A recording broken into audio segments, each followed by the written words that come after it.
Kindly help us to like, comment and subscribe to the channel for more of this. Samantha, 35 years old, sat beside her 12-year-old son Liam's hospital bed. She hadn't left his side for 72 hours. The accident had shattered his bicycle and left him unconscious in the ICU. Her eyes were red and raw from crying, her body stiff from sleeping in a hospital chair. Then her phone rang. It was her mother. "Tomorrow is your sister's birthday party," her mother Helen said sharply. "Make sure you come early to help set up." Samantha blinked in disbelief. "Mom, I can't. Liam's still unconscious. He's in critical condition." Helen didn't even hesitate. "If you don't come, I'll cut you off." Samantha hung up, stared at the screen and slowly deleted her mother's number. She looked back at Liam. His small hand was still and pale, surrounded by wires. "You just focus on waking up, okay?" she whispered. "If you've ever had to choose between toxic family and protecting your child, you'll understand what came next. Or are you watching from today? Hit like and subscribe." Growing up in a clean, picture-perfect house in suburban Connecticut, Samantha had learned early that perfection wasn't just expected, it was required. Helen ruled the family with tight control and impossible standards.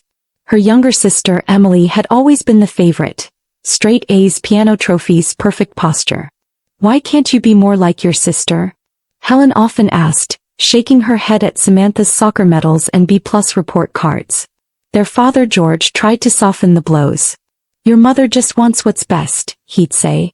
But to Samantha, it always felt like what's best meant being someone else entirely. By high school, Samantha stopped trying to win her mother's approval. Instead, she found peace through photography. She loved capturing real smiles, not staged ones. She volunteered at an animal shelter, where dogs wagged their tails just because she showed up. That's where she started to build a life separate from Emily's shadow. Everything changed in college when she met Jason.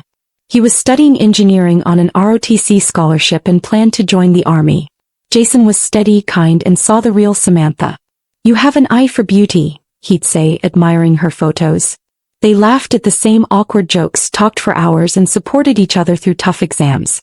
When Samantha told her parents they were engaged, her mother's reaction was ice cold. "You're throwing away your future for a military boy?" Helen said. "What about grad school?" Jason's family, by contrast, was warm and welcoming. They invited her to Sunday dinners filled with laughter and stories.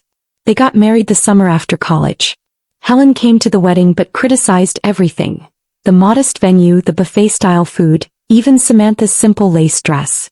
George quietly slipped her a card with a check inside. "I'm proud of you, sweetheart," he whispered when no one was looking. A year later, Liam was born. A perfect baby with Jason's curls and Samantha's green eyes. Even Helen softened, at first. But soon the comments returned. "You're holding him too much," she'd say. "You'll spoil him. Are you sure that pediatrician knows what he's doing?" Still, for 7 years, Samantha managed. Jason deployed twice, and while he was away, she leaned on her parents occasionally for help with Liam. But help from Helen always came with strings. "I'll babysit," she'd say. "But don't forget who made this possible." She criticized Samantha's part-time photography work and small apartment. When Jason was killed overseas, Samantha's world shattered. 2 soldiers came to her door, handed her a folded flag, and everything went quiet. Liam was 5 and didn't understand why his dad wasn't coming home. Samantha had to hold it together, for both of them. She moved to a smaller place and took a steady job as a school secretary. Jason's life insurance helped cover the bills, but the grief was crushing. Helen's response? "You should move back home. A boy needs a man around." Samantha refused. She wanted Liam to have stability. That's when Helen found subtler ways to control her. She'd buy Liam expensive toys Samantha couldn't afford. "Mommy can't get you this, but Grandma can," she'd whisper. She'd plan outings during Samantha's time with Liam. If Samantha objected, she was selfish and ungrateful. Meanwhile, Emily lived a picture-perfect life. Married to a dentist, 2 daughters, luxury vacations. At every family gathering, Helen compared them. "Emily's girls are reading chapter books already. Liam's still having trouble with math." Samantha stayed silent for Liam's sake. But the comparisons cut deep. Samantha focused on raising Liam the best she could. He grew into a sweet, curious boy. He loved robots, science, and quiet reading time with his mom. They built their own little world. Every Sunday they'd bake cookies. Every winter they'd build Lego cities together. Jason's parents, living in Arizona, stayed in touch with weekly calls and summer visits. Samantha's co-workers became her second family, always there with birthday cards and backup babysitting. Slowly, the wound left by Jason's death began to heal. Then came that sunny Saturday morning. Liam ran into the kitchen, excitement bubbling over. "Can I ride with Jake and Marcus today?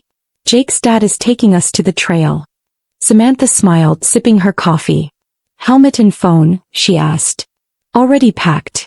Liam called, grabbing his gear. "Be back by 4. We need to shop for your science project." "Deal." He grinned and dashed out the door. It was the last normal moment they'd have. At 11:27 a.m. Samantha's phone rang. An unfamiliar voice asked, "Are you Liam Carter's mother?" Her heart stopped.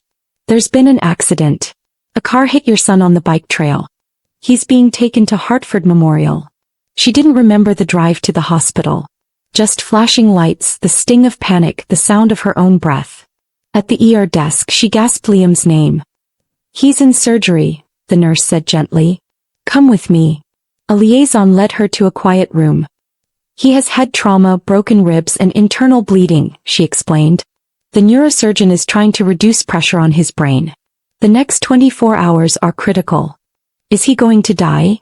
Samantha asked, her voice hollow. "We're doing everything we can." Samantha called her father, barely able to speak. He promised to come right away. Then she waited. And waited. The surgery lasted 6 hours. 6 hours of pacing, praying, whispering promises to a God she wasn't sure still listened. When the doctor came out, his face was serious. "We stopped the bleeding. He's in a medically induced coma to help his brain heal." George arrived just as they wheeled Liam into the ICU. Samantha broke down in her father's arms, sobbing like a child. "It's okay," he whispered. "You're not alone." When she saw Liam, she nearly collapsed. His head was bandaged. His face swollen. Tubes and wires were everywhere. The nurse, Rebecca, gently touched Samantha's arm. "You can hold his hand. Talk to him. He might hear you." So she did. He told him about his science project. About the cookies they'd bake again. She promised she wouldn't leave. She would be there no matter what. George stayed until evening, then left to update Helen. "She's organizing some church thing," he said apologetically. "She sends her prayers." Samantha nodded, numb. That night she barely slept. She refused to leave Liam's side. The nurses brought her coffee and blankets. Rebecca stayed close, explaining each beep and blink on the monitors. "You need rest too," she urged. "I can't," Samantha whispered. "What if he wakes up and I'm not here?" The next 2 days followed the same pattern. Check vitals. Adjust medications. Wait. Friends brought food. Co-workers dropped off clothes. Jake's parents visited. Jake, pale and quiet, stood at the door and whispered, "I'm sorry." Samantha hugged him. "It's not your fault." But neither of them truly believed it. On the 3rd day, Rebecca begged Samantha to take a 20-minute break. "Shower. Eat something. I'll sit with him," she said. Reluctantly, Samantha agreed. She stood to grab her bag. Then her phone rang. "Helen." Samantha answered, her voice full of hope. "Mom. I'm finalizing Emily's birthday dinner," Helen said briskly. "You need to come by at 2 to help." Samantha blinked. "Mom. Liam is still in a coma. And the doctors are taking care of him. You just sitting there won't help. Emily has been planning this for months." Samantha stared at the wall, her knuckles white. "My son might die," she said, voice shaking. "You're being dramatic," Helen replied. "Challenges don't erase family obligations." That was the moment something inside Samantha snapped. "I'm sorry, Mom," Samantha said firmly, her voice low but steady. "But I'm not leaving Liam."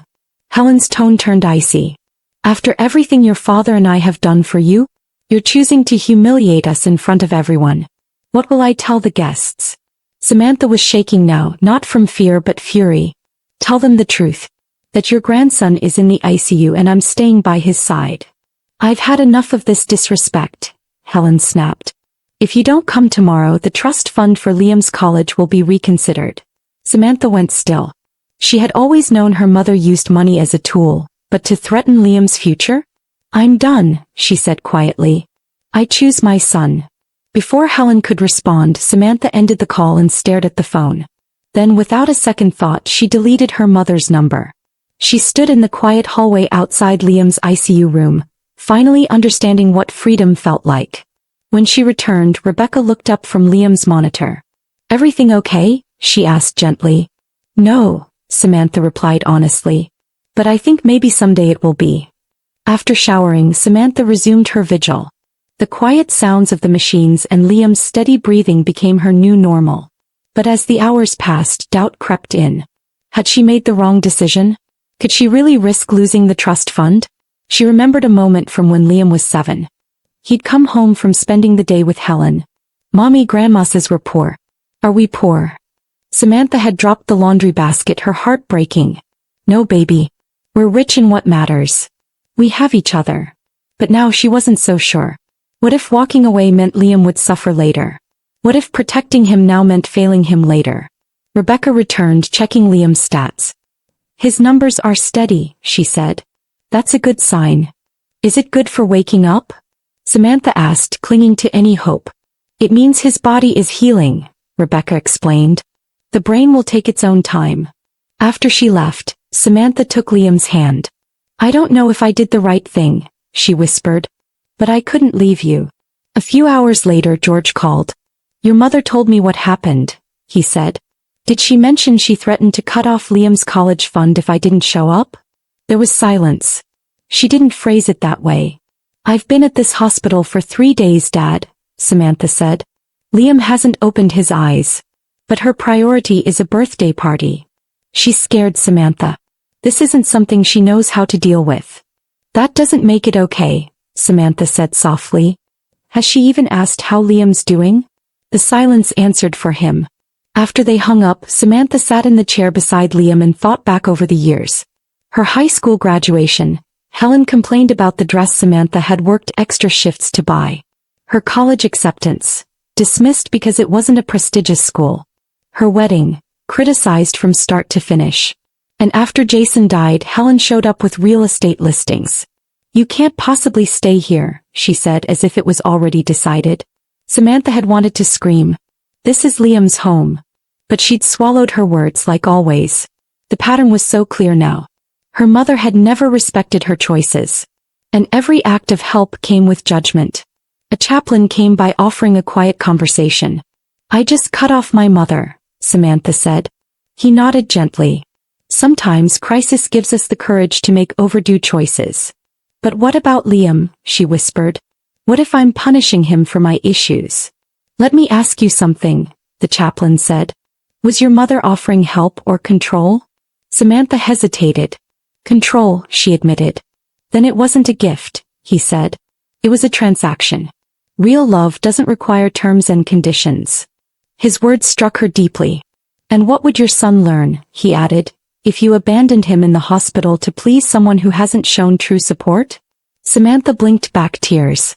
"That I value appearances more than him." "Exactly," the chaplain nodded. "You're showing him what real love looks like." His visit left her shaken but steadier.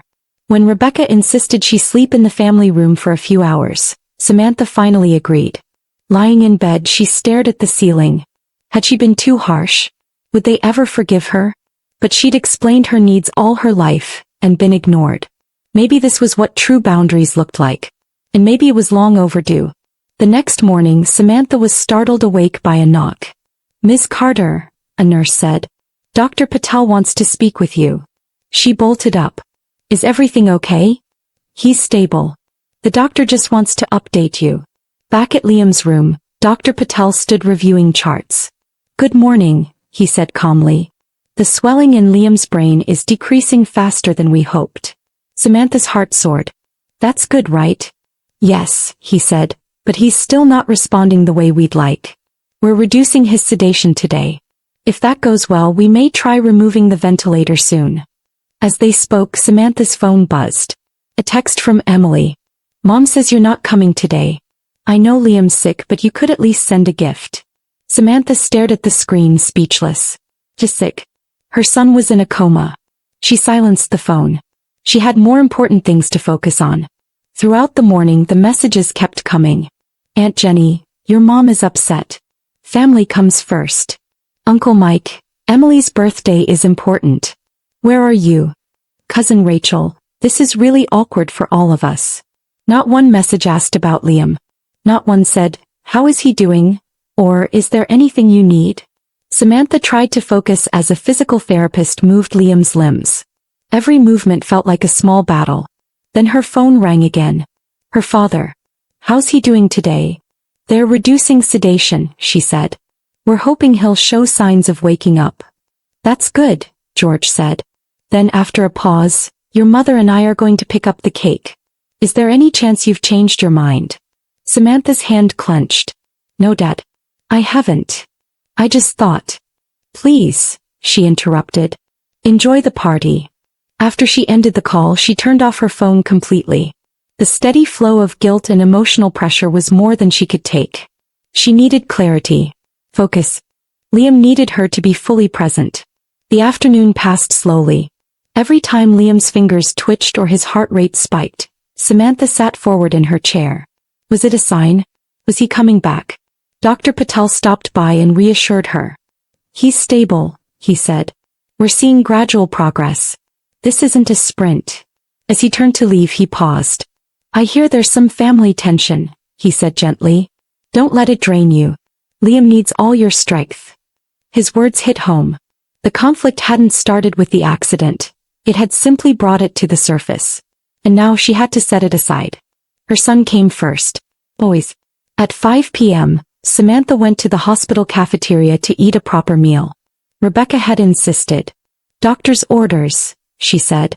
Samantha selected soup and a sandwich and sat by the window. Outside, people walked, laughed, sipped coffee, living lives untouched by her pain. He checked the time. 5:20, Emily's party was likely starting. For the first time in years, Samantha wasn't part of the performance. She wasn't helping set the table or hanging decorations.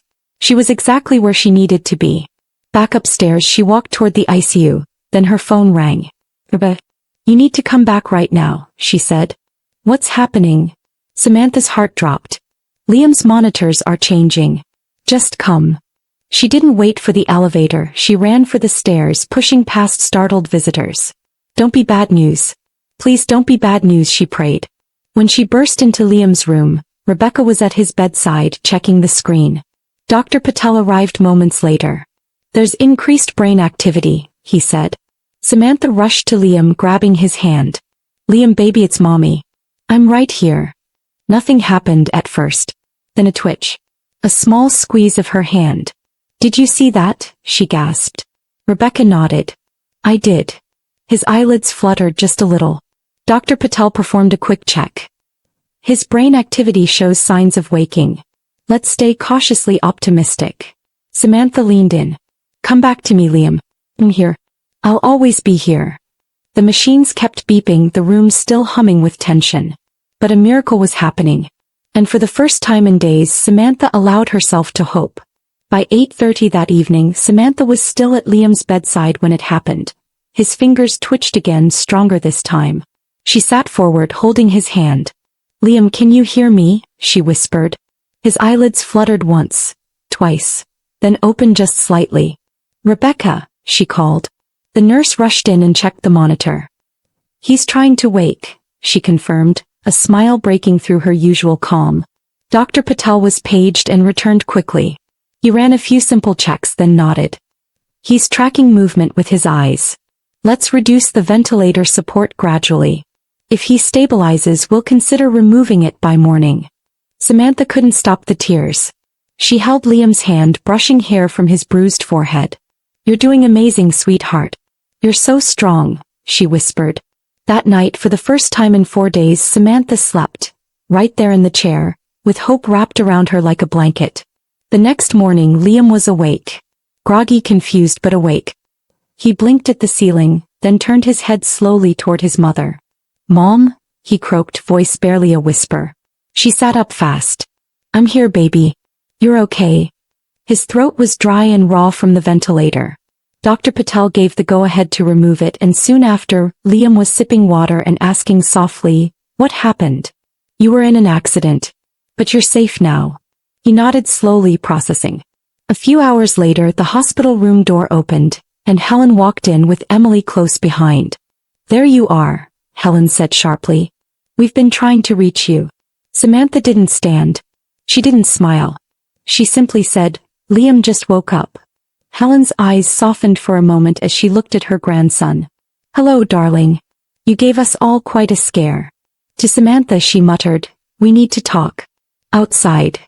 Samantha shook her head. "I'm not leaving him." "It's okay, Mom," Liam whispered. "I'm okay now." Samantha kissed his forehead gently. "I'll be right back." Out in the hallway, Helen launched in immediately. "Your behavior was appalling. You ruined Emily's birthday. People were asking about you all night." "My son was in a coma," Samantha replied. "Well, he's awake now," Helen said with a dismissive wave. "So all that drama about not leaving his side was unnecessary. You could have come for an hour." Emily chimed in, her tone tight. "We had to cancel the photographer because you weren't in the family picture." Samantha stared at them, stunned. "My child nearly died, and you're angry about a photograph?" Helen's lips tightened. "We've done everything for you, Samantha. The trust fund, the support." "You've used money as a leash," Samantha interrupted. "That ends now." Emily gasped. Helen's eyes turned cold. "Then consider this your choice. You're on your own from now on." Samantha didn't flinch. "I already was." Helen pointed a sharp finger. "You're ungrateful. Disrespectful. This is why you'll never amount to." Samantha raised a hand, calm but firm. "Enough." She nodded toward the room. "If you want to visit Liam, you have 5 minutes. Be kind. No guilt. No games. Or you won't see him again." Helen looked like she might explode. But she brushed past Samantha and walked inside, immediately switching to her grandmother voice. "Oh, sweetie, Grandma's here. We were so worried." Liam blinked at her, confused but polite. Samantha stood by the door, arms crossed, watching like a hawk. After 5 minutes she stepped in. "That's enough for today." Helen gave her a venomous glare but didn't argue. Emily stepped in quietly next. She sat beside Liam, showed him pictures of her daughters and whispered, "Get better soon." She left without drama. Samantha sat down beside her son again, letting out a breath she didn't know she was holding. Liam looked up at her. "Was that about the party?" Samantha hesitated. "Yes. Grandma wanted me to go to Aunt Emily's birthday. But I stayed with you." His eyes welled up. "You stayed the whole time?" "Every minute," she said, brushing his hair back. He reached for her hand and whispered, "You were right to stay." Tears filled her eyes again. She nodded. In that moment, all the doubts, guilt, and fear melted away. She had done the right thing. Not just for Liam, but for herself. Over the next few weeks, Liam began to recover. Physical therapy, memory tests, follow-ups with Dr. Patel. It wasn't easy, but he never gave up. And neither did Samantha. Emily sent gifts. Her father made occasional visits. Helen stayed distant, her letters filled with guilt and blame, all left unread. The trust fund was gone. The inheritance would never come. But Samantha no longer cared. She and Liam had something more powerful: peace. 1 year later, Liam celebrated his 13th birthday in their small apartment, surrounded by real love, coworkers, neighbors, friends, and Jake's family. There were no designer gifts. No photographers. No centerpieces. Just cake, laughter, and stories. After the last guest left, Samantha and Liam sat on the balcony watching the stars. "Mom," he asked, "are we ever going to be close with Grandma again?" She considered the question carefully. "I don't know," she said. "Sometimes even people we love can hurt us too much." "She always made you sad," he said quietly. "Yes," Samantha admitted. "But I kept trying. Until I realized something important." "What?" "Real family shows up when you need them. They support you without conditions. They love you as you are." He nodded, thinking. "I'll get scholarships for college," he said. "We don't need Grandma's money." Samantha smiled through tears. "We'll figure it out. Together." And as they sat under the stars, she knew the truth. Sometimes the hardest choice is the one that sets you free. Moral lesson. Sometimes the family we are born into teaches us everything. Especially how to choose the family we build. Protecting your peace, your children, and your truth may cost you relationships, but it will never cost you your worth.